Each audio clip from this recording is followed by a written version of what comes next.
On this episode, I'm going to show you how to make these Mcboo bags from the 90s McDonald's Halloween promotion for your action figures.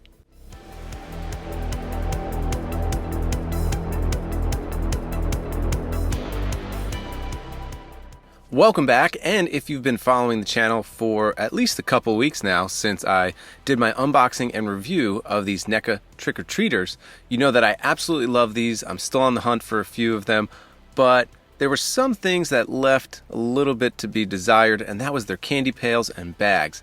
Now, a while back, I did pick up these 3D printed McDonald's Boo buckets, and I just love these. They scream nostalgia, and that's what this channel is all about. And I really do like these. They're pretty cool. I wish I had a 3D printer so I can work on these myself. So these are also a good option. I do love these, but we had these more as like decoration in the house. But I could still pretty much use them. There's a lot of space inside if I wanted to put some candy. But when we went out trick-or-treating, we always had something different. We had the McDonald's Mcboo bags. So if you were a child of the 90s, you might have had these. So if you did, let me know down in the comments. These were probably our go-to trick-or-treat bags, and I just always loved these as a kid. You know, the simple artwork, the very cartoonish look, you know, it had the design on the front and the back. All of them were pretty cool. So the which one, I don't think we used all that much, but the Frankenstein, this was my favorite one by far. I definitely used this one so much. These are not my childhood Mcboo bags. I actually just rebought these recently because I wanted to hang them up the same way you would hang up stockings. I probably am going to use these to decorate for Halloween, just like I always put my McNuggets. If you've followed the channel for a while, you know I do love Halloween chicken McBuddies, and I made a McDonald's for those as well. So these were always pretty cool. Now, when we're looking at the NECA trick-or-treaters, they did come with some pails, but then this bag was kind of lame, so I wanted to try and remake these Mcboo bags. I found this really cool product. It's printable fabric sheets, and this works on any inkjet printer, so pretty neat. It's the same size as a normal piece of paper that you would put in the printer, and all you do is print it, then you soak it, and then you can pretty much either sew it or glue it, whatever you need to do. So fairly easy to use. Now, some of you might be familiar with this, but in case you're not, when you pull it out of the package, one side has that rough cloth feeling on it, and the other side is kind of the plastic film. So this is what we're going to be printing on, and like I said, it's as simple as putting it in the printer and printing the design. So now I did design this on Canva.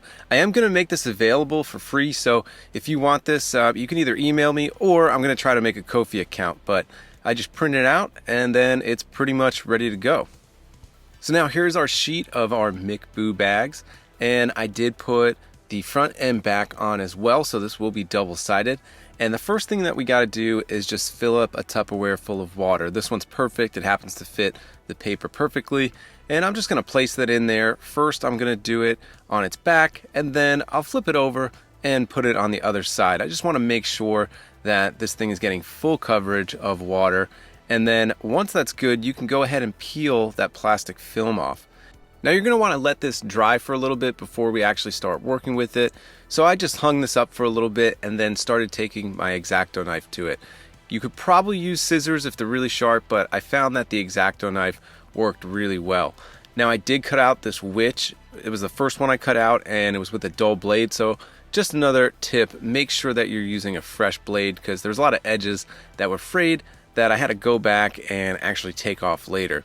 So I wasn't sure how I was going to attach this, but I'm just going to use regular Elmer's glue and just paint it on, and I'm not going to put it where the actual hole is for candy, because I have a lot of 1/12 scale candy props that I want to put in there. So I left it attached at the bottom, and then this way I just fold it over just like a pocket. So this one's looking pretty cool. I'm going to have to go ahead and clean the edges up a little bit, but I think it looks pretty neat, and I think it's going to scale perfectly with those figures. So now I just have to do the same with the Frankenstein and the Mcboo Ghost, but this time I actually switched to a sharper blade, so I don't have to worry about a lot of that fraying. And a lot easier too, if you go to do this project, make sure you cut out those holes on the handle first. And since this is cloth, it is kind of pliable. It's going to move, so just make sure you're holding it tight as well when you are using your X-Acto knife. But Definitely with the new blade, this one came out a lot better, and the colors really pop on it. So I'm going to go ahead and get this Mcboo bag cut, and then after that, there's only a few more steps, and this project's pretty easy peasy, and it's done. So like I said, this process does not take very long at all. This whole project maybe took me about 45 minutes. So I got these other 2 bags cut. All I have to do is glue it, and my witch is already dry. The Elmer's glue worked perfectly. I was going to use hot glue, but I didn't want any thick beads of glue, so the Elmer's glue worked just fine applying it with a paintbrush. So this worked great. I'm going to go ahead and do this, and then the outside of the bag has a little bit of a sheen to it, so I want to go ahead and put some Mod Podge on it just so that it has the same effect as the actual vinyl bags. So these are all glued. I'm going to wait for those to dry, and while those are drying, that's when I'll start applying the Mod Podge. And before I apply the Mod Podge, I'm just sticking these little cotton balls inside the bags just because I want to have some shape.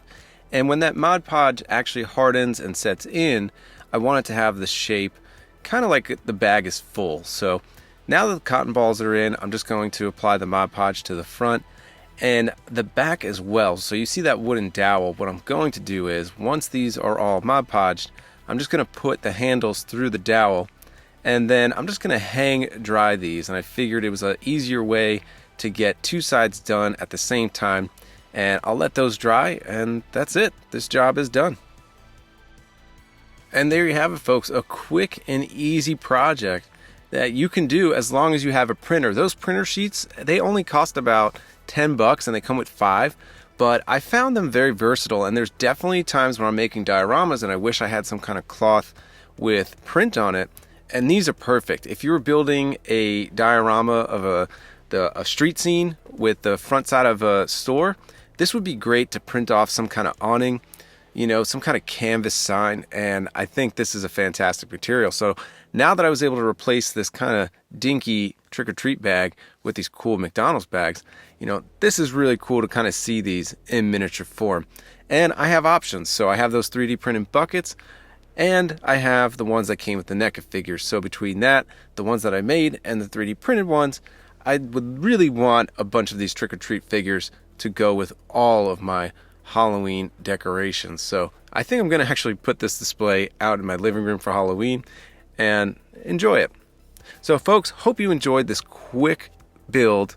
I don't know if you call it a build, but this quick project. Really 45 minutes. All you need is a printer and a few other supplies, but really easy. So if you want the free template, I'll send it over to you. I'll try to set up a Ko-fi account so then you could just go there and look at the template whenever you want. But until the next episode, we'll catch you next time.